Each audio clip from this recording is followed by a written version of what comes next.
Neanderthals don't seem to have had that kind of symbolic communication and seem to have maintained smaller social networks than modern humans. So it seems that, unlike Neanderthals, the scattered tribes of our ancestors were held together by a strong shared identity.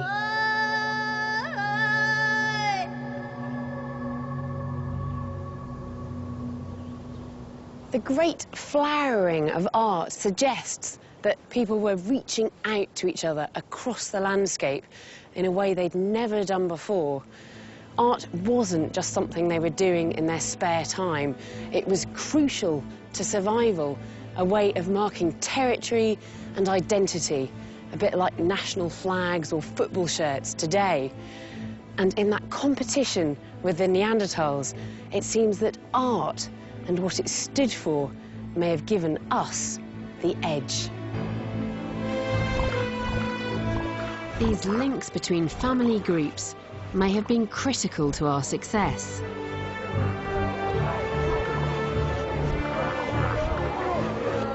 And as we advanced, Neanderthals began to retreat to the very edge of the continent.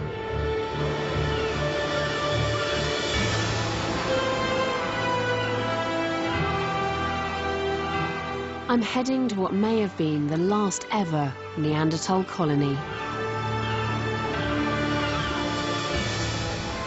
And I'm hoping to discover why they finally died out.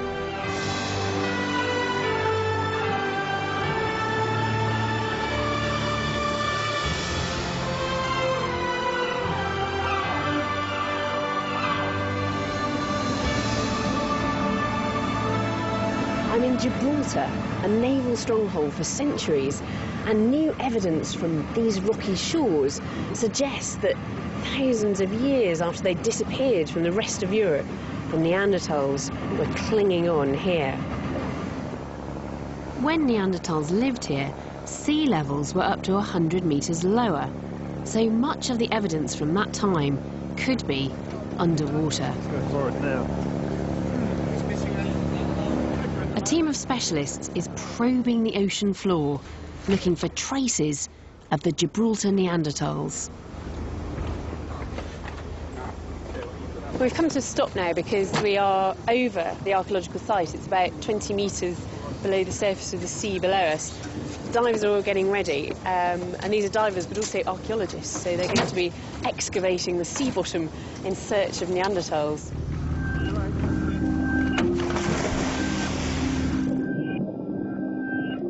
These divers are up against poor visibility with a limited oxygen supply. Underwater archaeology is always challenging. But Clive Finlayson has already made a series of significant discoveries in the sea caves nearby. This is where the last Neanderthals made their last stand, if you like, 24,000 years ago.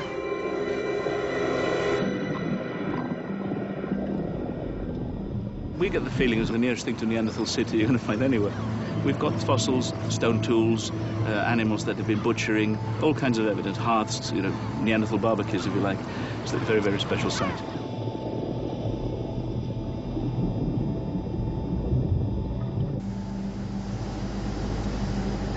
They think that Neanderthals may have held on here long after they'd been wiped out in the rest of Europe.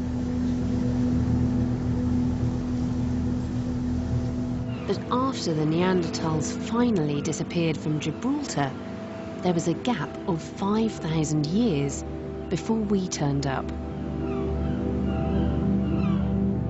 So it looks as though whatever finally killed Neanderthals off, it wasn't us. What do you think eventually wiped them out? It may have been a numbers game. There's so few left, as would happen to populations of endangered species today, like the panda or tiger. Just random fluctuations in numbers can bring it down to zero, and there's no recovery from zero. So it could have been that. It could have been disease, inbreeding, a whole range of factors that can affect a small population and knock them over the edge.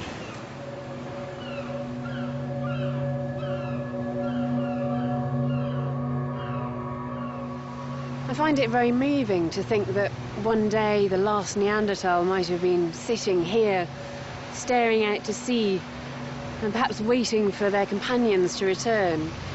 Or maybe he or she knew that they were the last of their tribe or their family, but they can't have known that they were the last of their entire species.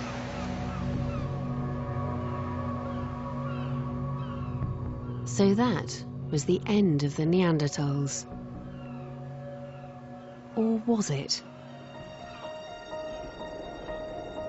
Some scientists believe their descendants are still walking around today. If our ancestors interbred with them, some of us could be part Neanderthal. Obviously, to Neanderthals, you know, a fine Neanderthal man must have been very handsome to a Neanderthal woman.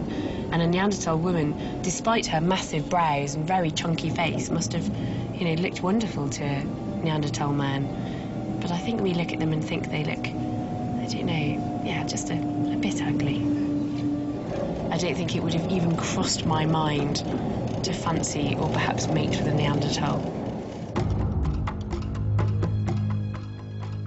It seems our ancestors felt the same way as me. Researchers are now sequencing the Neanderthal genome using DNA from bones tens of thousands of years old and comparing it with our own. And so far, there's no sign of any interbreeding. Neanderthals really did die out, and Europe was ours.